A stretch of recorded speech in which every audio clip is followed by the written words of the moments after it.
பார்த்திபன் கனவு முதல் பாகம். பல்லவ தூதர்கள். பொன்னனும் வள்ளியும் தங்கள் குடிசையின் கதவை பூட்டிக் கொண்டு உறையூரை நோக்கி கிளம்பினார்கள். அவர்கள் வசித்த தோணித்துறையிலிருந்து உறையூர் மேற்கே ஒரு காத தூரத்தில் இருந்தது. அந்த காலத்தில், அதாவது சுமார் 1300 வருஷங்களுக்கு முன்பு, செந்தமிழ் நாட்டில் ரயில் பாதைகளும் ரயில் வண்டிகளும் இல்லை, மோட்டார் வண்டிகளும் தார் ரோடுகளும் இல்லை. இவையெல்லாம் அந்த நாளில் உலகில் எந்த நாட்டிலுமே கிடையாது. அரசர்களும் பிரபுக்களும் குதிரைகள் மீதும் யானைகள் மீதும் ஆரோகணித்துச் சென்றனர். குதிரை பூட்டிய ரதங்களிலும் சென்றனர். மற்ற சாதாரண மக்கள் நாட்டு மாட்டு வண்டிகளில் பிரயாணம் செய்தார்கள். இந்த வாகனங்களெல்லாம் போவதற்காக விஸ்தாரமான சாலைகள் அமைக்கப்பட்டிருந்தன. குளிர்ந்த நிழல் தரும் மரங்கள் இருபுறமும் அடர்ந்து வளர்ந்த அழகான சாலைகளுக்கு சோழவள நாடு அந்த காலத்திலே பெயர் போனதாயிருந்தது. அந்தச் சாலைகளுக்குள்ளே காவேரி நதியின் தென்கரையோரமாகச் சென்ற ராஜபாட்டை மிகப் பிரசித்தி பெற்றிருந்தது. இந்த ராஜபாட்டை வழியாகத்தான் பொன்னனும் வள்ளியும் சோழ நாட்டின் தலைநகரமான உறையூருக்கு புறப்பட்டு சென்றார்கள். சோழநாடு அந்த நாளில் தன்னுடைய புராதன பெருமையை இழந்து ஒரு சிற்றரசாகத்தான் இருந்தது. தெற்கே பாண்டியர்களும் வடக்கே புதிதாக பெருமையடைந்திருந்த பல்லவர்களும் சோழ நாட்டை நெருக்கி அதன் பெருமையை குன்றச் செய்திருந்தார்கள். ஆனால் சோழ நாட்டின் வளத்தையும் வன்மையையும் அவர்களால் ஒன்றும் செய்ய முடியவில்லை. அந்த வளத்துக்கு காரணமாயிருந்த காவேரி நதியையும் அவர்களால் கொள்ளை கொண்டு போக முடியவில்லை. உறையூர் ராஜபாட்டையின் இருபுறமும் பார்த்தால் சோழ நாட்டு நீர்வளத்தின் பெருமையை ஒருவாறு அறிந்து கொள்ளும்படியிருந்தது. ஒரு புறத்தில் கரையை முட்டி அலை மோதிக்கொண்டு கம்பீரமாய்ச் சென்ற காவேரியின் பிரவாகம், ஆற்றுக்கு அக்கரையில் நீலவானத்தை தொட்டு கொண்டிருந்த அடர்த்தியான தென்னை மரத்தோப்புகளின் காட்சி. இந்த புறம் பார்த்தாலோ கண்ணுக்கெட்டிய தூரம் பசுமை பசுமை பசுமைதான். கழனிகளெல்லாம் பெரும்பாலும் நடவு ஆகியிருந்தன. இளம் நெற்பயிர்கள் மரகத பச்சை நிறம் மாறி கரும் பசுமை அடைந்து கொண்டிருந்த காலம். குழு குழு சத்தத்துடன் ஜலம் பாய்ந்து கொண்டிருந்த மடைகளில் ஒற்றை காலால் தவம் செய்து கொண்டிருந்த வெள்ளை நாரைகள் இளம்பயிர்களின் பசுமை நிறத்தை இன்னும் நன்றாய் எடுத்துக்காட்டின. நெல் வயல்களுக்கு மத்தியில் ஆங்காங்கே சில வாழைத் தோட்டங்களும் தென்னந்தோப்புகளும் கரும்பு கொல்லைகளும் காணப்பட்டன. இத்தகைய வளங்கொழிக்கும் அழகிய நாட்டின் அமைதியை குலைப்பதற்கு யுத்தம் நெருங்கி வந்து கொண்டிருந்தது. இதனால் சோழ நாட்டு குடிகளின் உள்ளம் எவ்வளவு தூரம் பரபரப்பு அடைந்திருந்ததென்பதை பொன்னனும் வள்ளியும் உறையூர் பிரயாணத்தின் போது நன்கு கண்டார்கள். பக்கத்து கழனிகளில் வேலை செய்து கொண்டிருந்த உழவர்களும், பயிர்களுக்கு களை பிடுங்கிக் கொண்டிருந்த ஸ்திரீகளும் பொன்னனையும் வள்ளியையும் கண்டதும் கைவேலையை போட்டுவிட்டு ஓடோட்டியும் வந்தார்கள். பொன்னா, என்ன சேதி என்று சிலர் ஆவலுடன் கேட்டார்கள். சண்டை நிச்சயந்தானா என்று சிலர் விசாரித்தார்கள். தூதர்கள் வந்த சமாச்சாரம் ஏதாவது தெரியுமா என்று வினவினார்கள். பொன்னன் ஒவ்வொருவரிடமும் ஒவ்வொரு விதமாய் பதில் சொன்னான். சண்டையை பற்றிச் சந்தேகம் என்ன? நமது மகாராஜா ஒரு நாளும் கப்பம் கட்டப்போவதில்லை. எல்லாரும் அவரவர்கள் வாளையும் வேலையும் தீட்டிக் கொண்டு வந்து சேருங்கள் என்று சிலரிடம் சொன்னான். வேறு சிலரிடம், எனக்கு என்ன தெரியும்? உங்களுக்கு தெரிந்ததுதான் எனக்கும் தெரியும் என்றான். அவர்கள், நன்றாயிருக்கிறது பொன்னா, உனக்கு தெரியாமலிருக்குமா? சோழ நாட்டுக்கே இப்போது முக்கிய மந்திரி நீதானே, உனக்கு தெரியாத ராஜ ரகசியம் ஏது என்றார்கள். அப்போது வள்ளி அடைந்த பெருமையைச் சொல்லி முடியாது. ஆனால் வேறு சிலர், பொன்னா, மகாராஜா யுத்தத்துக்கு போனால் நீயும் போவாயோ இல்லையோ என்று கேட்டபோது வள்ளிக்கு ரொம்ப எரிச்சலாயிருந்தது. அவர்களுக்கு, அது என் இஷ்டமா? மகாராஜாவின் இஷ்டம் என்றான் பொன்னன். அவர்கள் போன பிறகு வள்ளியிடம், பார்த்தாயா வள்ளி, நான் யுத்தத்துக்கு போகாமலிருந்தால் நன்றாயிருக்குமா? 4 பேர் சிரிக்க மாட்டார்களா என்றான். அதற்கு வள்ளி, உன்னை யார் போக வேண்டாமென்று சொன்னார்கள்? மகாராஜா உத்தரவு கொடுத்தால் போ, என்னையும் அழைத்து கொண்டு போ என்று தானே சொல்லுகிறேன் என்றாள். இப்படி வழியெல்லாம் பொன்னன் நின்று நின்று கேட்டவர்களுக்கு மறுமொழி சொல்லிக் கொண்டு போக வேண்டியதாயிருந்தது. உறையூர் கோட்டை வாசலை அணுகியபோது அஸ்தமிக்கும் நேரம் ஆகிவிட்டது. அவர்கள் வந்து சேர்ந்த அதே சமயத்தில் கோட்டை வாசல் திறந்தது.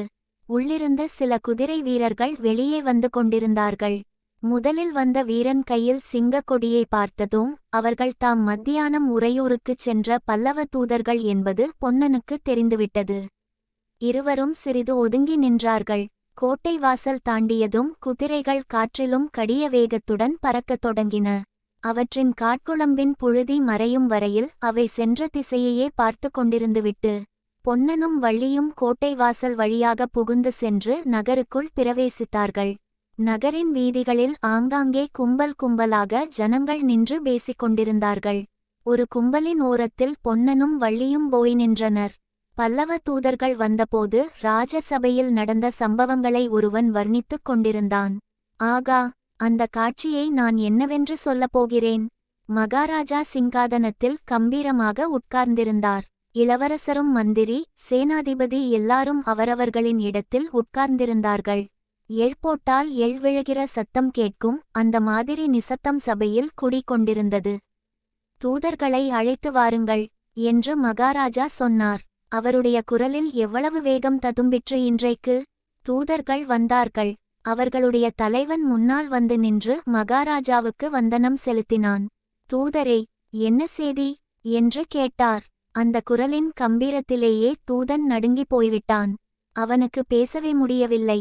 தட்டுத்தடுமாறிக் கொண்டே, திரிலோக சக்கரவர்த்தி காஞ்சி மண்டலாதிபதி சத்ரு சம்ஹாரி நரசிம்மவர்ம பல்லவராயருடைய தூதர்கள் நாங்கள் என்று அவன் ஆரம்பிக்கும் போது நம்முடைய அரண்மனை விதூஷகன் குறுக்கிட்டான். தூதரே, நிறுத்தும். எந்த திரிலோகத்துக்கு சக்கரவர்த்தி? அதல சுதல பாதாளமா? இந்திரலோக, சந்திரலோக, யமலோகமா என்றான். சபையில் எல்லோரும் கொல்லென்று சிரித்தார்கள். தூதன் பாடு திண்டாட்டமாய் போய்விட்டது. அவனுடைய உடம்பு நடுங்கிற்று, நாக்குழறிற்று. மெதுவாகச் சமாளித்துக் கொண்டு தங்கள் பாட்டனார் காலம் முதல் ஆண்டுதோறும் கட்டிவந்த கப்பத்தைச் சென்ற 6 வருஷமாய் மகாராஜா கட்டவில்லையாம். அதற்கு முகாந்திரம் கேட்டு வரும்படி சக்கரவர்த்தியின் கட்டளை என்றான். ஆகா, அப்போது நமது மகாராஜாவின் தோற்றத்தை பார்க்க வேணுமே. தூதரே, உங்கள் சக்கரவர்த்தி கேட்டிருக்கும் முகாந்திரத்தை போர் முனையிலே தெரிவிப்பதாக போய்ச் சொல்லும் என்றார். எனக்கு அப்போது உடல் சிலிர்த்து விட்டது. இவ்விதம் வர்ணித்து வந்தவன் சற்றே நிறுத்தியதும் பல பேர் ஏக காலத்தில் அப்புறம் என்ன நடந்தது என்று ஆவலுடன் கேட்டார்கள். அந்த தூதன் சற்று நேரம் திகைத்து நின்றான். பிறகு, அப்படியானால் யுத்தத்துக்குச் சித்தமாகும்படி சக்கரவர்த்தி தெரிவிக்கச் சொன்னார்கள். இதற்குள்ளே பல்லவ சைன்யம் காஞ்சியிலிருந்து கிளம்பியிருக்கும். போர்க்களமும் யுத்த ஆரம்ப தினமும் நீங்களே குறிப்பிடலாமென்று தெரியப்படுத்தச் சொன்னார்கள் என்றான். அதற்கு நம் மகாராஜா, புரட்டாசி பௌர்ணமியில் வெண்ணாற்றங்கரையில் சந்திப்போம் என்று விடையளித்தார். உடனே சபையோர் அனைவரும் வெற்றிவேல், வீரவேல் என்று வீரகர்ஜனை புரிந்தார்கள். இதை கேட்டதும் அந்த கும்பலில் இருந்தவர்களும் வெற்றிவேல், வீரவேல் என்று முழங்கினார்கள்.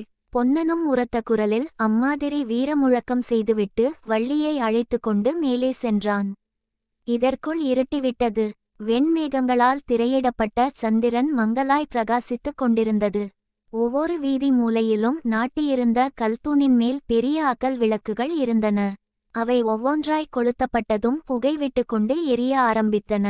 திடீரென்று எங்கேயோ உயரமான இடத்திலிருந்து பேரிகை முழக்கம் கேட்கத் தொடங்கியது. தம் தம் என்ற அந்த கம்பீரமான சத்தம் வானவெளியில் 8 திக்கிலும் பரவி அதம் அதம் என்ற பிரதித்தொனியை உண்டாக்கிற்று. உறையூரின் மண்டபங்களும் மாடமாளிகைகளும் கோபுரங்களும் கோட்டை வாசல்களும் சேர்ந்து ஏக காலத்தில் அதம் அதம் என்று எதிரொலி செய்தன. சற்று நேரத்துக்கெல்லாம் அந்தச் சப்தம் யுத்தம் யுத்தம் என்றே கேட்கத் தொடங்கியது. இடி முழக்கம் போன்ற அந்த பேரிகை ஒலியை கேட்டதும் பொன்னனுடைய உடம்பில் மயிர்கூச்சம் உண்டாயிற்று. அவனுடைய இரத்தம் கொதித்தது. நரம்புகள் எல்லாம் புடைத்து கொண்டன. வள்ளியோ நடுங்கிப் போனாள். இது என்ன இது? இம்மாதிரி ஓசை இதுவரையில் நான் கேட்டதேயில்லை என்றாள். யுத்த பேரிகை முழங்குகிறது என்றான் பொன்னன். அவனுடைய குரலை கேட்டு திடுக்கிட்ட வள்ளி, ஐயோ, உனக்கு என்ன என்று கேட்டாள்.